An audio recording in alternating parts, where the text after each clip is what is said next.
everybody, when we have conversations and we talk, and I talk about what happened at therapy, but Mm-hmm. that is, I am going to have couples therapy with my husband, but I believe that it will just make us stronger because once I got me together, like you could see the difference in the household. And then So we're talking about. and as your provider, I can see the difference too in the meetups that we've had in the past. It's definitely have been refreshing to see the rebirth.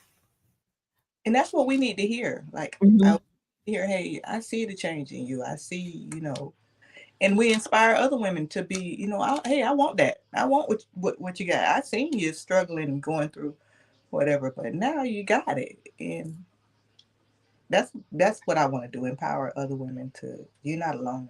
You're not You're alone. not alone. And I again talking about it, being open about it, will definitely help us get through this together. Right. Um, so let me ask you, since we're all the same age, um, are you in a rebirth season? Are you like I'm good season? What season you in? Child, I'm in the season where I'm crazy. I'm gonna be honest with y'all. I'm in the season where I don't even know me, honey. I'm just going through. I'm in the season where I feel like I'm going through a lot, and I'm like, what was your name again? Yeah. I just met this girl. Like one day I'm okay, the next day I'm not. One day I'm happy, the next day I'm sad. One day, like, and I was contributing it to me being in school because right now I'm a student. So literally, my life is crazy, and I'm in school. The days that I'm not in school, I'm at work. The days I'm not at work, I'm at school. Like, so I'm doing something 7 days a week where I don't have any type of life. So I was contributing everything to, oh, they just have me with so much stress with work and school and all these different things. And then the more I learn about perimenopause, I'm like, oh, yeah, sounds familiar. Sounds like something I'm going through. So, which makes me want to talk about it more because I'm like, oh, okay, I don't hear women talking about this a lot. And when you talk to your mom, your grandma, stuff like that, they don't have a lot of information for you other than, oh, I went through it around this time or whatever. And then it's not much more information after that. There is no, oh, well, and this is the type of treatment I got, and this is what helped me, and this is what. No, they was just a lunatic for a while, and everybody allowed them to just be a lunatic, for a while. And I've been being a lunatic. You've been okay. You okay? Yeah. Mm-hmm. Lunatic it is. I want, I want to ask you a question. Why do we see such a high rate of women going immediately to hysterectomies? I Black, think black I women. as black women. So yes. So They promote it. emphasize the black women. So more black women have hysterectomies compared to any other ethnic group. Exactly. And you know, uh, no, they claim that they don't know as to why that is. But It's promoted in the community, if you ask me. it's like us black women having more cesareans compared to any other ethnic group. As soon as the baby is not flipped the right way or the contractions are causing distress on the baby, instead of trying the natural birthing process, they immediately want to cut you open um, and birth the baby that way. More fibroids, and then they want to take that and say, okay, well, we need to take everything out. Yeah, so I have family members where the women have heavy menstrual bleeding contributed to fibroid, Right.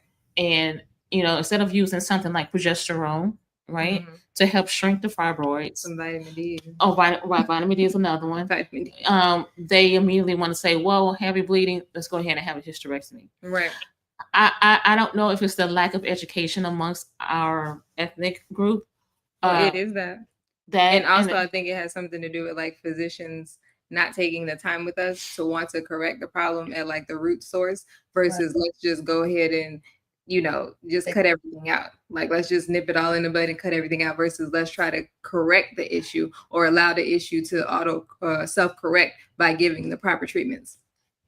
And also too, you make more money. I mean, you make in that part. Yeah, so you make more money as an OBGYN surgeon doing hysterectomies and cesareans. Right. And, I've been in surgery rooms with OBGYNs. It takes less than 5 minutes to cut open, take the baby out, and they half the time they don't even sew. They start up the sew and a surgical assistant finish up the sewing. Wow. I've been there. So, and then they go on to the next one. So, versus, okay, let's, reverse the baby. Let's go ahead and move him around. Make sure the head's down there. And then let's go ahead and I'll come back in an hour and make sure you're dilated 10 centimeters. They don't have time for that. Right. So I think to answer to your question is a multi-layer issue and not just one specific issue. Yeah. So, but that's definitely a good question. So the medical support when it comes to hormone replacement can help a great deal. So you're taking testosterone, but just imagine if you were able to take estrogen, it helps with your pelvic floor. You're not rushing to the bathroom to go use it before you pee on yourself. A lot of women, that urgency could be real. It's real, honey. And you twisting, and men think you twisting in front of them, and you twisting because you got to hurry to go to the bathroom before you tinkle on yourself. My husband called me Pissy Patty. Not Pissy Patty. Pissy Patty. I can't. I'm done. Girl, don't make me laugh too hard or sneeze. No. And a tinkle will come out, honey. You gotta cross your legs and hold your breath as you sneeze. That's a Southern kindness, honey. But I'm telling you, you gotta put some some reverse pressure on that thing. Yeah, you gotta hold it real tight before you sneeze because you just don't know what's gonna come out. Oh my God, that's facts. Yes, that's facts, y'all. So estrogen therapy does help with that, and also.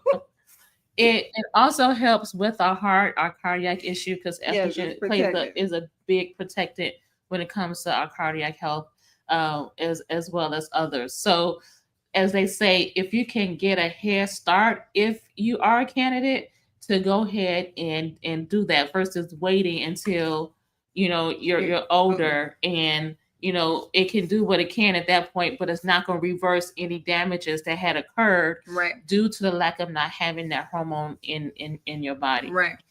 So, just start early. Start very early. Because we think in perimenopause, like me, I probably need to be starting right now. You know what I mean? So like you get your levels checked and see where you at and see what you can, how you can proceed. But honestly, we probably need to be getting started now. But know too that there are other therapies. So especially in your case, because you're not a candidate, there are therapies to help with that. So for example, we talked about Kegels. This one want to put a rock in your vagina. That's not what it is. It's a yoni egg, and it's a crystal. It's called a yoni egg, and it's a crystal, and you hold it. That's another therapy, right? To help with the Kegels, you put a rock in your vagina, and that's an amazing therapy. People swear by it. No, I can swear by it. And then, can you still hear? Okay.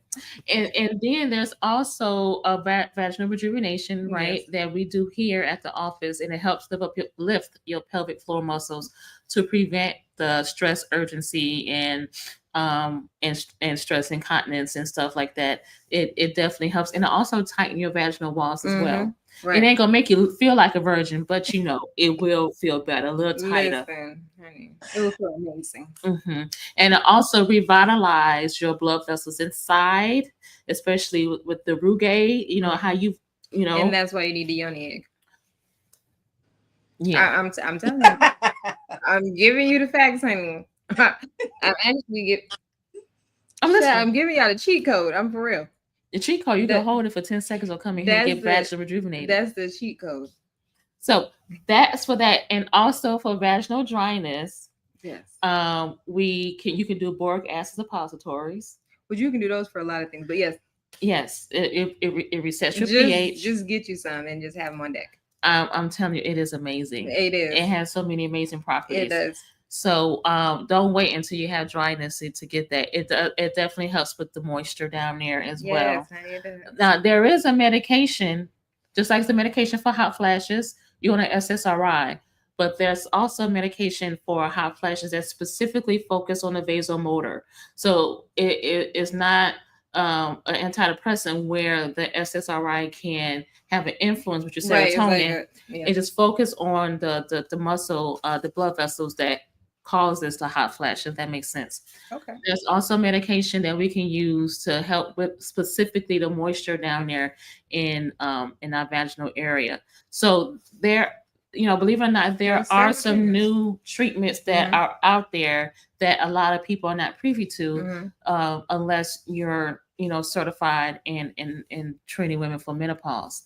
And So sometimes it's slow rolling with women because y'all know how they treat us in the medical field. So sometimes it's slow rolling with getting treatments, but that's why it's important that we have these conversations because we learn different things. Like I just learned that there was one specifically for hot flashes. I didn't know that. yeah. But these are the type of conversations that we need to have so that we are learning this information and we're passing it on to each other, so that we're not out here suffering and we're transitioning, like she said, and not suffering. We're not suffering. Yeah. We're just transitioning. Yeah.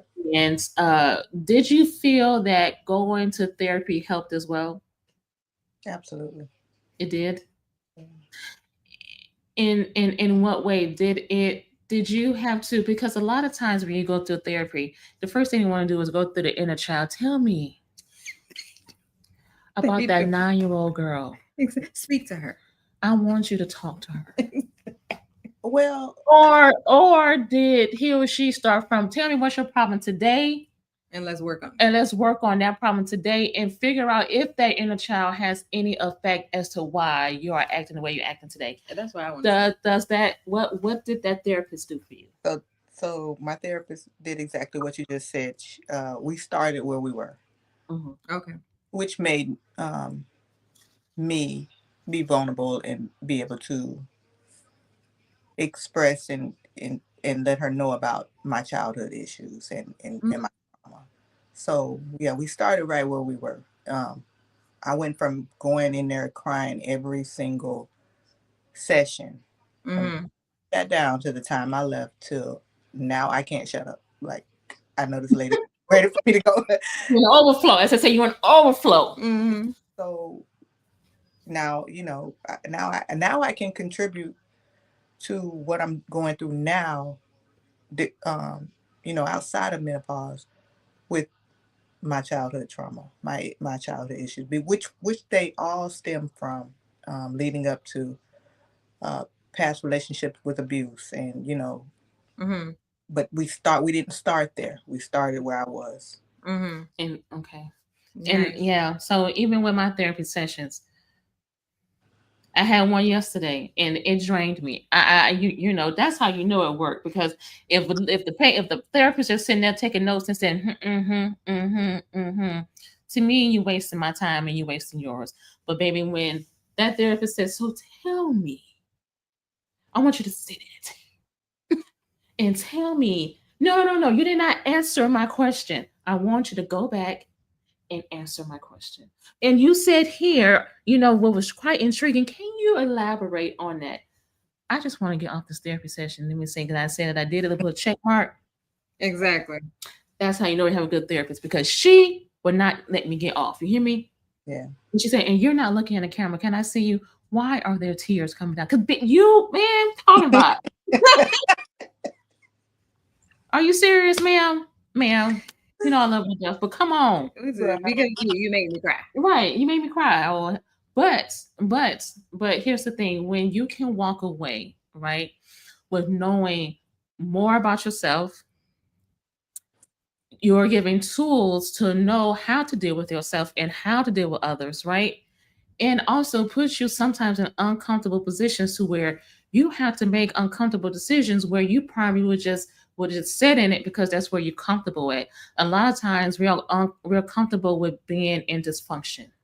Yeah, I learned that. I learned that about myself. I was, just because it was familiar didn't mean it was right.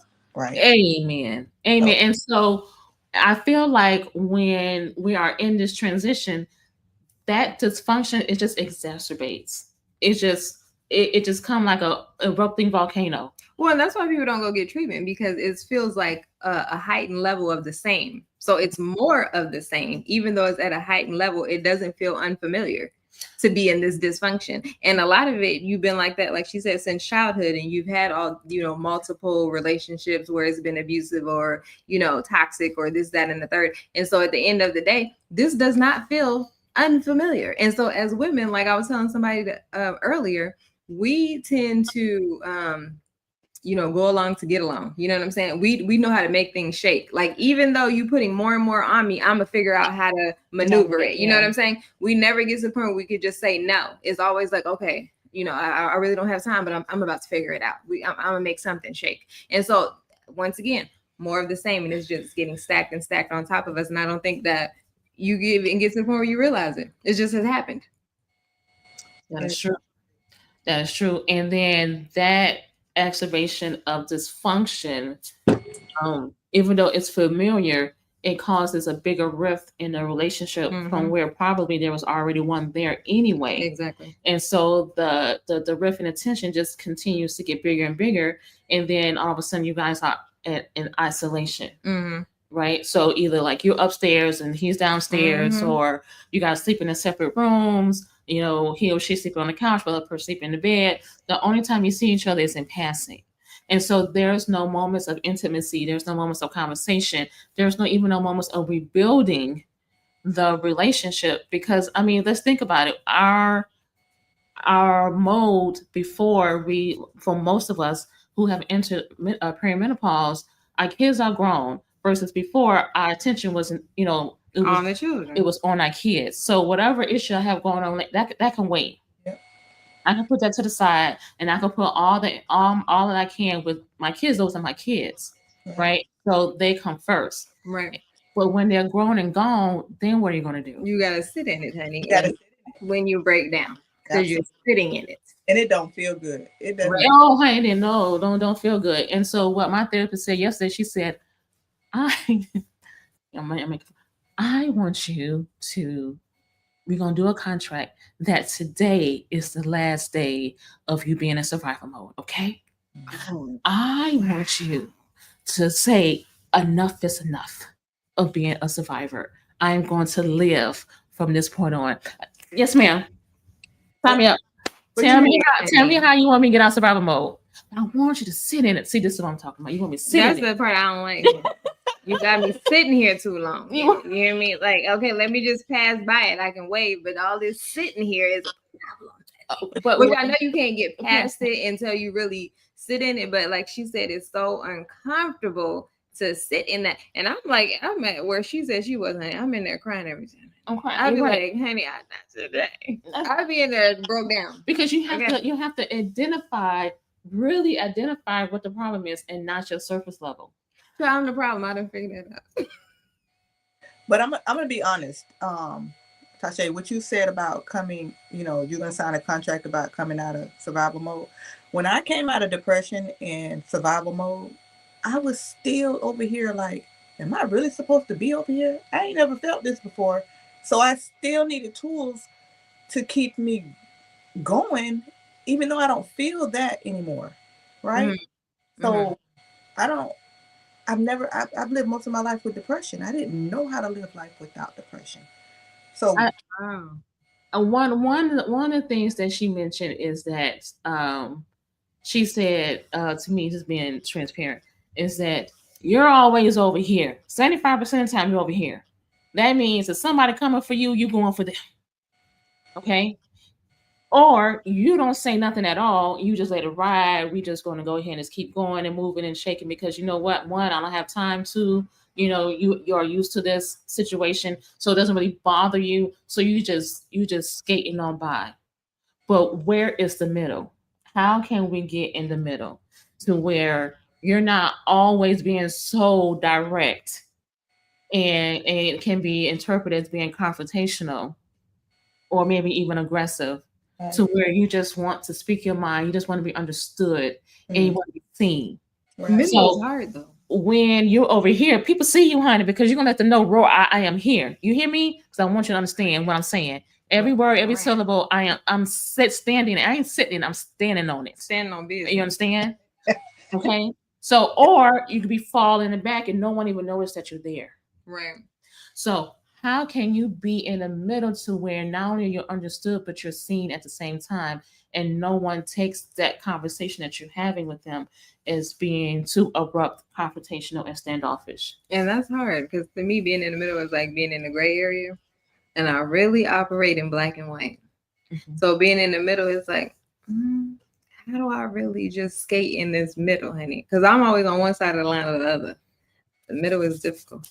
Yeah, I think that for me, being so direct came from not having a voice for so long. So now I gotta let you know that you gonna hear me. You gonna feel me, even if it comes out wrong. You gonna hear me. You All know. of Right. it. So when I identified that, I do have a voice. I don't have to show it like that. Right.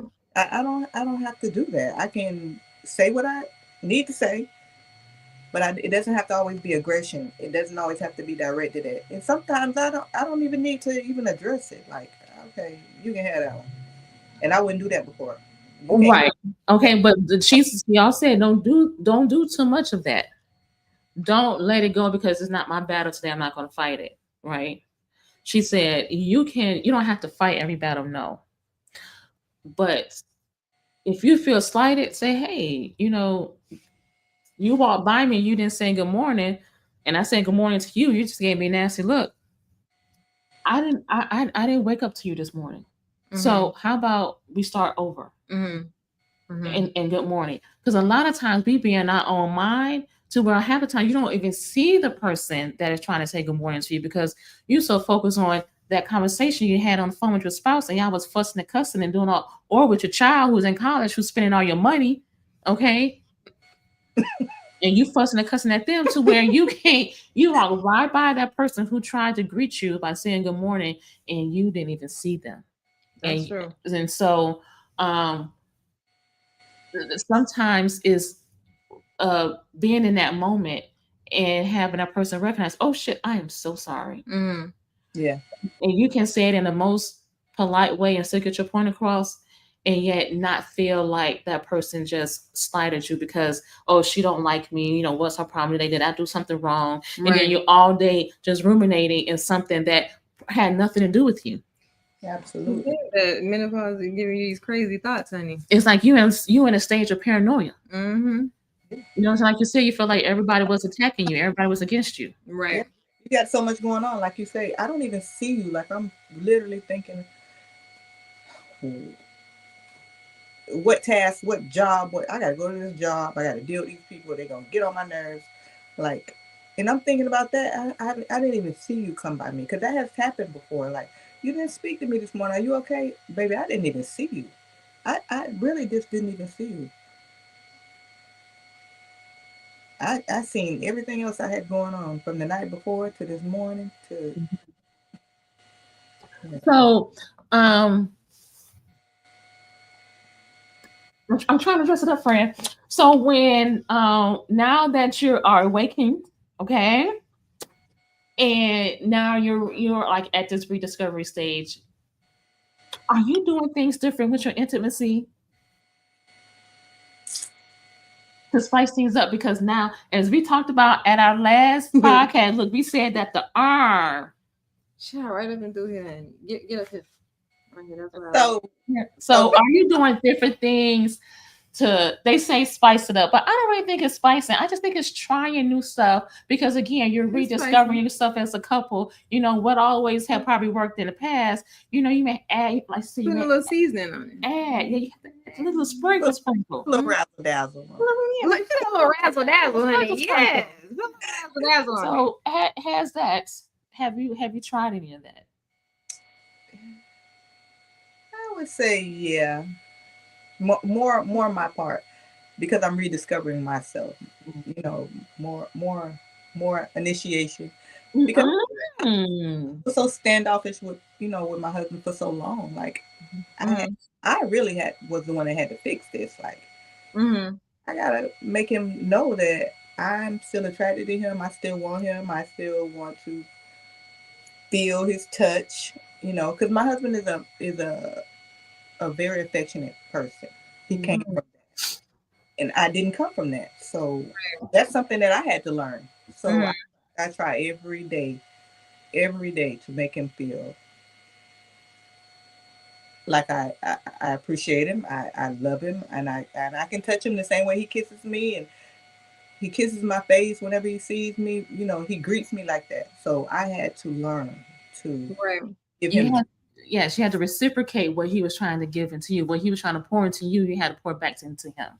Yeah. Mhm. And it's learned something that you have to learn because I didn't come from that. I didn't have Right. it from my childhood, and I also didn't have it from prior relationships. So Mm. it was different. Right. You know, and for me, I, as my surviving mode when I was in other relationships before I got married, was that I was the dominant. I The was dominant one. dominated. Yes, I'm the dominant one. I had to be the dominant one because for me, because I did not want to be like my mother, my cousins, my aunts, and all them, like, having to stay in a relationship because of financial reasons or because just their own lack of emotional attachment due to what they had went through as a child, right? And so I said to myself, I ain't never gonna ever be in a relationship where Never. I said I never gonna be in a relationship to where I cannot take control of my relationship to make sure that I am safe. So it was a safety thing. Mm. It was not so much more of I just want to lead that because I'm masculine. Like, so that masculinity for females is a survivor thing. It's not like we don't want to be soft. It's a survival mode because of what we had gone through. Right. And if Right. somebody don't put you in a space where you are safe and you don't have to always be in survival mode, you're gonna always be dominant. You always be As dominant. soon as somebody puts you in a safe space, you will let loose of your feminine side. That's just how it works. But I thought you were saying that you were dominant in the bedroom. You're just saying in the relationship in general. Well, what? Well, okay. So what I will say though, in my marriage, I tried to be dominant. Okay, I'm telling you, like I tried because that's what I knew, right? My husband said, no, ma'am. Not to Absolutely, yeah. You may be a manager at the hospital, but baby, when you come home, you're my wife, honey. And then what you not gonna do is tell me what to do. Because period, baby, I would husband. come and be like, why the kitchen ain't done? Why the food? And who are you talking to? Ooh, go on, husband. Who you talking to? I'm like, you. He was like, oh hell no. You better go Yeah. back out and come back in and try again, honey. Because what we're not gonna do is not gonna come in here and I'm like you might be. No, I'm the leader. I run this household, not you, honey. No man, no how, Exactly. no hamburger. We're not doing that, not today. And so but that's I am be honest with you. I'm just now learning on how to let go of that and be happy in it. So before, yeah, okay, that's cute. You can have that, Mm-hmm. but I didn't know how to be happy enough to where I can let myself be soft. Now, when it comes to the bedroom,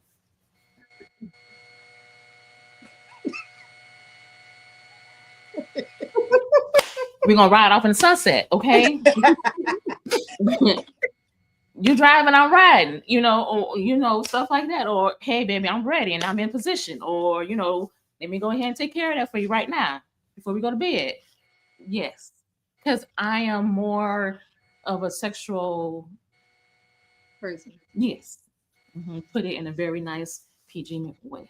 Mhm. Yeah, I think that was I struggled with that dominant part of me for a long time because what I learned is about myself is that the reason that I had to be in control of all my relationships prior is because the people that were supposed to take care of me didn't take care of me. So now Right. That's what I said. so so when I learned that he's not my enemy. Like he's doing what he's supposed to do. You got to let him do that. You can't not expect him to do what he is supposed to do, and then you knocking him down for the littlest thing that he does wrong. Or he's still my husband. You still, and now that I'm in my soft era, Go ahead, girl. Not you I don't soft man. You I feel you don't do soft. nothing My husband asked me probably a few months ago, I get home before him. He was in the garbage can was on the side of the road. He was like, baby, why you didn't bring the garbage can up? And you know what my response was to him? I said, I didn't want to. And it came out, so he just laughed like, okay, all right. But I know that now I see it every day. I'm taking like I don't. My daughter said I'm so spoiled because I want to be soft. Like I want to live in the space I'm in now. I am happy. I I love get that. to be soft. I get to be. I don't think it's a. I don't think someone's doing something for me for something in return. Mm-hmm. I get to be this person. I get to be it every day, Right. every day. And I also have to tell myself that every day. Once I put myself first, like nothing comes before me but God. So now I can give you. I'm not giving you the bare minimum. I'm giving you what I have, the capacity I have to give you now. I don't Right. have. I don't have the least to give you because you've taken everything. Everybody else in the world is taking everything else from me. So Mm-hmm. I like where I'm at now. I love where I'm at. I know that's I right. love that for And you. yes, yes, absolutely. Like I tell people now, I am loving who I am becoming. So I'm not there yet. Okay. All right. One day at a time. Right. Right. One day, one moment, 1 minute at a time. I am liking who I'm becoming, and I'm not so you know what I'm saying? Because I I'm was like, still, yeah. you are. But that's I, okay. But I was I time. accountability, and I know Okay. that about So we're myself. gonna make we're But I making know changes. where I want to be. I just honestly, if I'm being completely Transparent. transparent, Yes. I can't get there until I'm done with school. Oh, I okay. just can't because it's too stressful. I can't get out of this mode of feeling stressed until I alleviate the stress, and it's not going away until I'm done with school. Okay. So Understood. whoever's around, I got about 9 months. We'll get through it together. But yeah, that I can't, because the thing is, you have to be able to let go of certain stressors in order to get to that place. And this is one that I have no control over. I'm just in it. Mm. You know what I mean? And so I just got to stay in it until I'm done. But I can see the light at the end of the tunnel, honey. I'm getting so close, and I'm about to be so excited. And then I feel like, oh yeah, I then can. yeah, I then can I can breathe. woosah and I can transition to my soft girl era. Good, good. I'm glad to hear that. I'm glad to hear. So you wanted to go back to the beginning because we weren't recording. We just want to go over a couple of Okay. couple of things. So, Miss Tanya. So Yes. just to reiterate, when you were going through, or what were you feeling before you found out that it was menopause? What were the feelings you were having? I was feeling just worthless. Like I was in a place where I didn't know if I was going or coming. I didn't know if I was losing my mind. I didn't know. I didn't even know if I was supposed to even be here. You know, those are Mm, the thoughts that I had because I just couldn't. I didn't understand what was going on. I felt like I was losing my mind. Like right.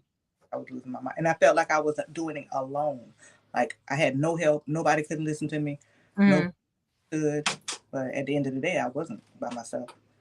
You know, So, so did you seek help, or did help find you? Were you looking for help, like you recognized there was a problem and you went to look for it, or you just happened upon it? So to be honest, I don't think I was looking for help for menopause because I didn't know perimenopause. I didn't know what that was. Mm-hmm. Um, I just knew something was going on with me that had been going on for so long. Depression and all of this, was accumulating to something bigger because of the perimenopause that I was going through. I Mm-hmm. I just didn't know how to identify it. But I think with my doctor, my OBGYN, I think that for her, our relationship, I think that we really, I went to her seeking help. Because we talk so much when I do go, even on a regular visit, we talk so much, and by her going through menopause herself, I believe that she could just relate. Hey, I'm crying all the time. I'm just mean. I don't want to have sex. I don't want to do nothing. I don't, like. So she was like, yeah. She was like, I was the same way. She was like, my husband didn't want to go buy a refrigerator, and I'm just crying for no reason. So it was like we can have that dialogue, and somebody that could be understand what I was going through. And like I said, Right. my therapist also is going through this phase of her life. Yeah, yeah. I think too. Also, before you recognize it for what it is, while you're going through it and you're trying to figure out like, why in the hell am I like this? Why am I? It leaves open. It leaves open, in my opinion, for other people or situations to like get into your head and Mm. make matters worse. It's almost like you can be taken advantage of because you're so vulnerable in this moment to where uh there's opportunities for other people to come into your life and be like, oh, so you really think that you're not bipolar? You are bipolar. You don't think you're bipolar Mm. because you're acting like one. Didn't you say you have a family history of bipolar? Mm-hmm. I think you are that way. I think you are that person. And then you make it seem like you like, hmm. Am I? You thinking you are? Yeah. Make you think have you thinking that you are bipolar because what else could explain your behavior? Right. Exactly. Your behavior can be so erratic Mm-hmm. to where then all of a sudden some people can be so vulnerable to where they take on that persona. You know what I'm saying? And so then they put a label on themselves, and really, and bipolar was not even in your reach.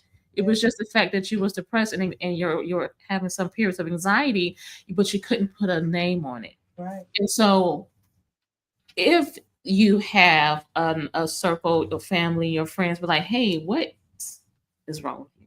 Okay, so I had to have um, my close friend be like, she took me she took me out for drinks and she said, let me see, how can I put this friend? Bitch, you crazy. Ooh, hell, let me drink. Hold on. What the hell you getting that from? Not where you getting that from. Yeah. And she was like, I don't know who you are anymore. And she was like, and I see some other people around you are taking advantage of whatever it is you have going on, and I don't like it. Oh wow. And as your friend, I'm telling you that whatever this is, I want you to figure it out before it's too late, because before you blink, everything is going to be gone. But she didn't know what it was either. She didn't know what it was either. She just knew that my ass was nuts. But that's why these conversations are so important. Yeah. Because nobody is recognizing it, even in each other, because we don't have any information on it. This information is not widely dispersed or dispensed. Which word I'm looking for? Both of them the same. Yeah. We need to get this type of information out, because then we could better help one another. But since it's not spoken about, it's like some kind of secret society that you get initiated into, but you don't want to be there. You like, honey, I didn't even know the rules when I got in here. Right. You know what I mean? Like, nobody told me the rules. Like, I didn't even sign up to be in here. Y'all kidnapped me. Right. So it's like, it's crazy. And so at the end of the day, we need to get this out in the open, because we all being snatched. Okay. We are all being snatched. Okay. And so that's why the divorce rates are so high. Exactly.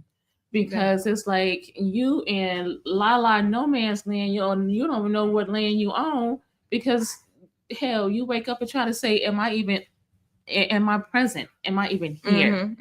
Right. And so you're constantly trying to figure yourself out, and then you're up here pointing fingers at everybody else but yourself. Right. Yeah. And it's more easier to divorce and get rid of the what you think is the problem. Yeah. Right. And not deal with it, and just be like, and just be, by yourself. That's what your mind is telling you. He's the problem. He's the problem. These kids are the problem. I just need to isolate myself and just be away, which is not, the case. But it's not people don't have that circle, don't have that support around them. Like I said, if the shoe was on the other foot and I was in my husband's shoes, I probably would have divorced me. Wow. So, and I him sticking it out and trying, being patient with me. He's very Mhm. patient because I didn't know what was going on. Right. You You know, 10 toes down, honey. 10 toes. That's serious accountability though, because a lot of people can't even take that type of accountability and say, yeah, it was me, I was the problem. And the funny thing is, it's almost like we're not the problem. Although we are the problem, it's like we're not the problem. Because what's going on is not something that you necessarily can control. It's biological. It's biological. It's just what's gonna happen. And so is you're the problem, but at the same time, you're not the problem. The real issue, I think, at hand is the misinformation or the lack thereof information. And I think that's what's really the problem. And so I just feel like in healthcare, a lot of times women get looked over.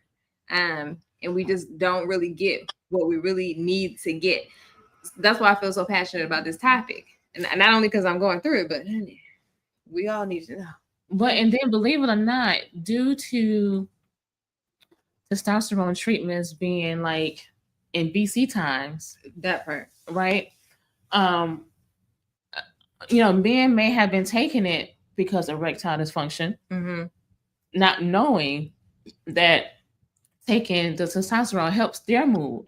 It regulates their emotional dysregulation that they probably was going through, and they too didn't have a clue. But if I'm taking testosterone help to do muscle building, or because I have erectile dysfunction, you're all working on other things that he was not even aware of either. Right. But they tend to be on hormonal replacement way before we do.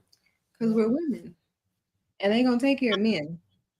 But women, I'm telling you, we get the last of the last. And so that's why it's important for us to come together and do for each other. And feel comfortable talking about it. Like, this feels good. That's what I want people to, like, I really am passionate about women not getting to the end and it's too late. Like, it's too late, right? It's too late to recover. You done dug the hole so deep you can't crawl out of it. And then by that time you looking like Bugs Bunny and your man gone. And he got another carrot from somebody else, honey. Ain't that true? Absolutely. Well, we gotta feel comfortable talking. This space, we have to feel comfortable talking about it. And so, while I was going through the motions, I also had to realize that I had to be consistent in it, right? Like, okay, like I'm just now, because I'm getting certified for menopause, so I'm just now realized within the past year or so that all these things that I've been going through was because of my perimenopausal, right? But like you, I went ahead and started therapy, got on medications and stuff because I was trying to treat my symptoms, not knowing that it was under the menopause umbrella. But still, and yet I was trying to figure it out. And now that I'm figuring out, and now I can actually point to the direction as to why I was going through that the whole time. It kind of gives you some reassurance that you're not crazy, right? I mean, you are, but at the same time, it's like I said, it's like you the problem, but you're not the problem. You going through so many emotions, and you are crazy, but at the same time, you're not crazy because you knew something was wrong with you. You just didn't know what it was, and because we're not getting this information out, we're not able to pinpoint like, oh, it could be that. That's what it could be. And even having, medical professionals, getting more on board with seeing if that's the issue with women versus just, they want to take everything and throw it at the wall and see what sticks. Versus saying like, this could be part of the problem. Let's try to start looking into that. And honey, they not even trying to find what stick. Okay, they're just trying to. You be all right. What? But I'm not all right. No, it's just part of change. You have a hot flash. Oh, they're just menopause. Sir, explain this frozen shoulder. Explain why I'm crying. I'm watching a movie I ain't never cried before. Sure. You know what I'm saying? Can you explain why I can get so angry so quickly? Just crying in the shower. Ain't even nothing going on. Ain't nothing going on. That rage is something else. Who? If I didn't hurt people in my head, if I didn't have a license, some people would have gotten hurt. Yes, and that's for sure. License has saved a lot of people whooping. I promise you. I'm ready to hurt people in my head, honey. I promise you, it was in my head. I wanted to execute. It was in my head to my hands. In my head, I got bodies. In my head, I got bodies. I was ready to throw hands. Oh, Jesus. You know how many times my license has saved a lot of people. I'm telling you right now. Yeah. Even the people that I love. They was yes. They were on the hit list. They don't even know. The main one. Ooh, Ooh, yeah. ooh, like shaking. Ooh, I feel it Listen. in my shanana right now. Ooh. Ooh. Yes, the people that you love, you like, honey, you don't even know. A life has been saved. A life has been saved. Let me, I could just choke you by your neck, honey. Right? Ooh, and just throw you across the room. Yes, indeed, I can. I promise you, I will. I can. Exactly, honey. It's a lot, to say the least. Yeah.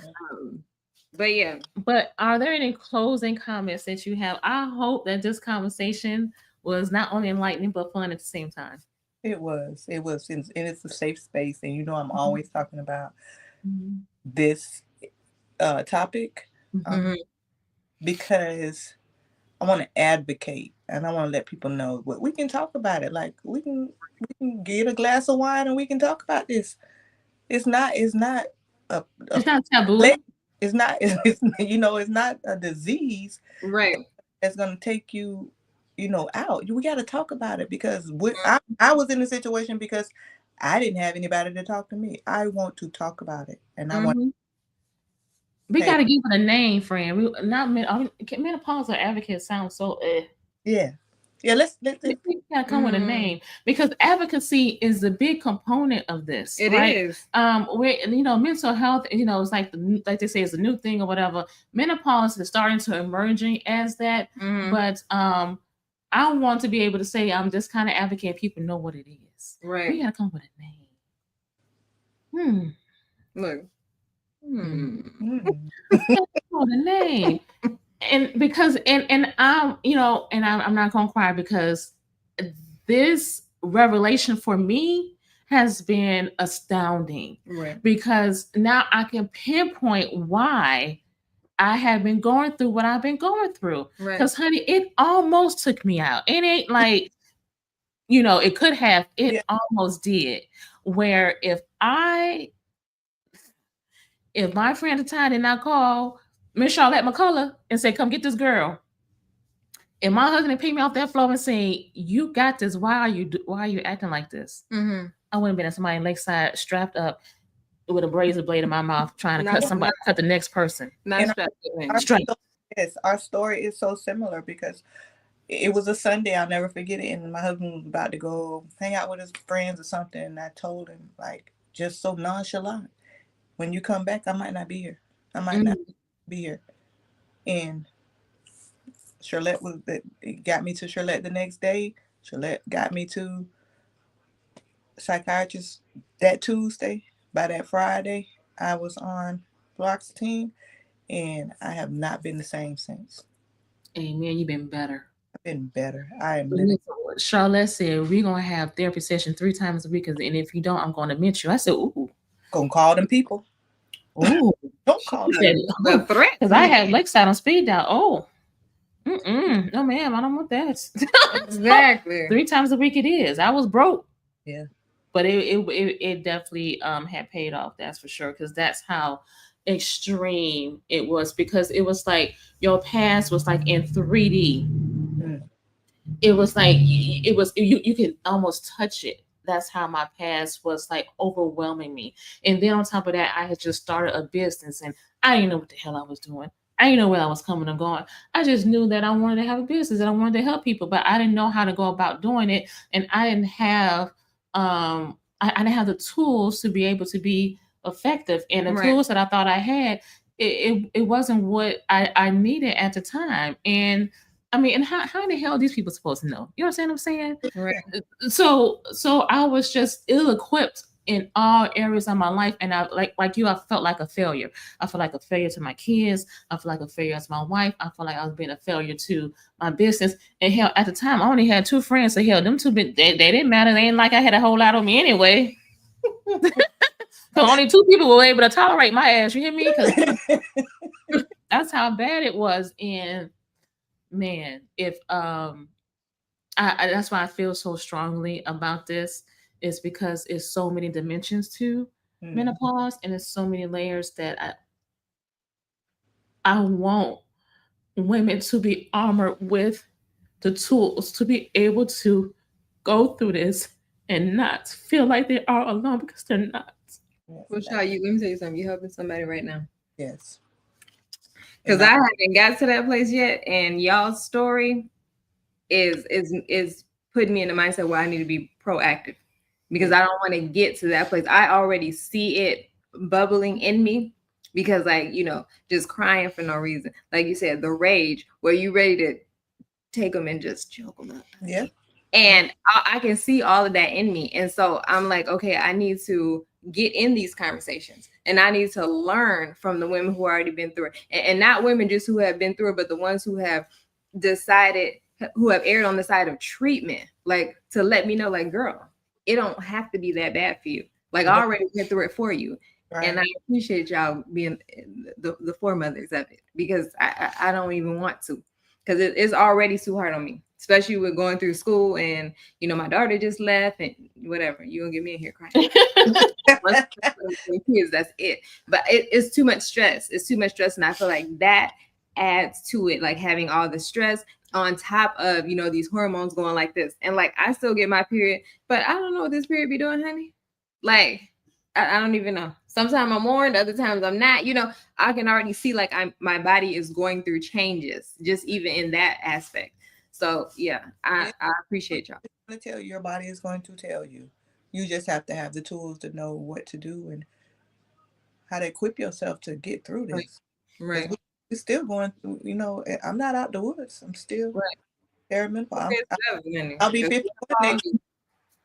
I'll be 51 next month, and I'm still, I still have a regular, irregular period, but I still have one every month. Even if I have it at the end of the month, I still get one. So Mhm. I, I don't know when the end is gonna be, but Right. we're gonna get through this.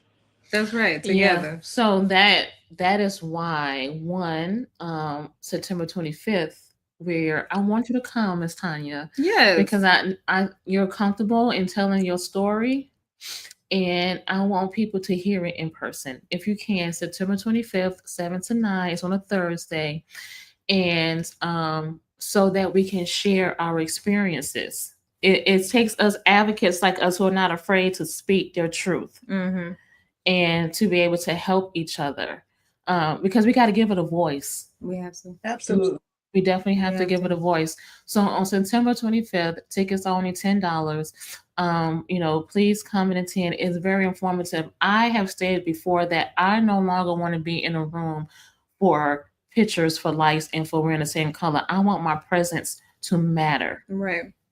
And when I'm moving forward, when I'm doing events, is so that my presence matter to other people and their presence matters to me.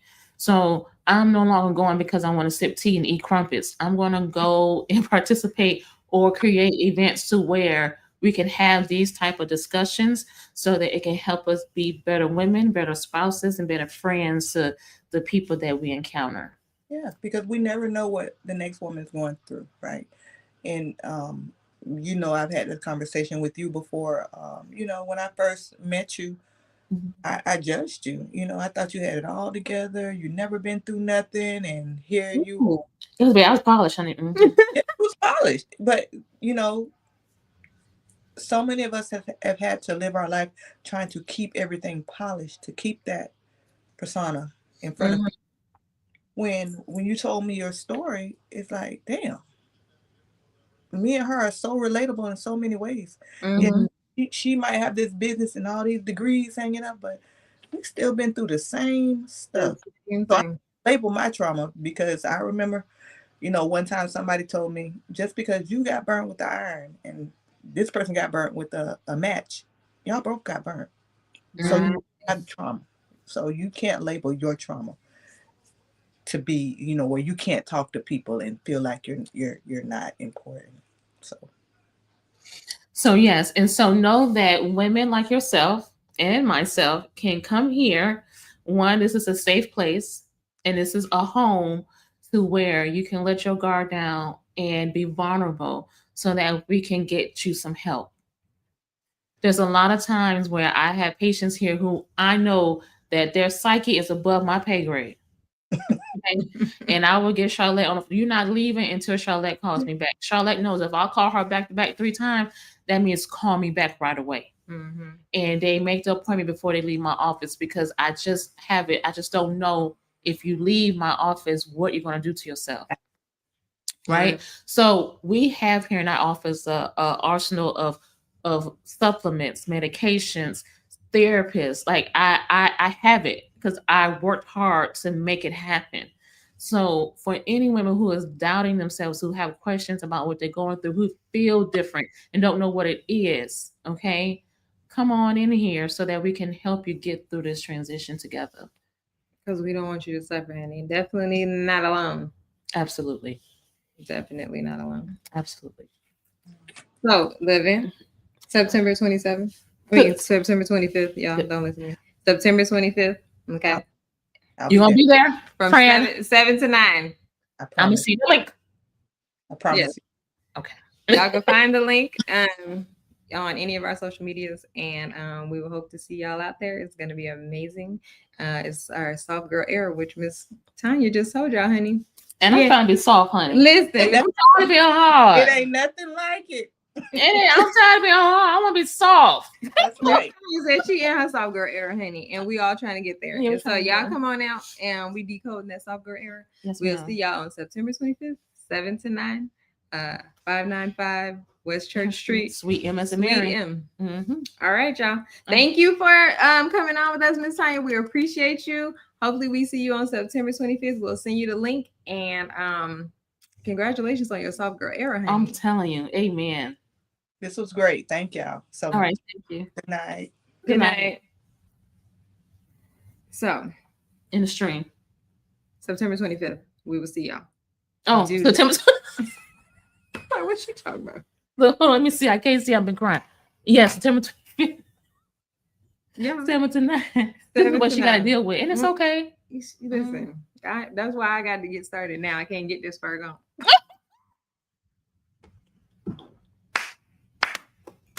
I can't get this far gone. Y'all go get me now.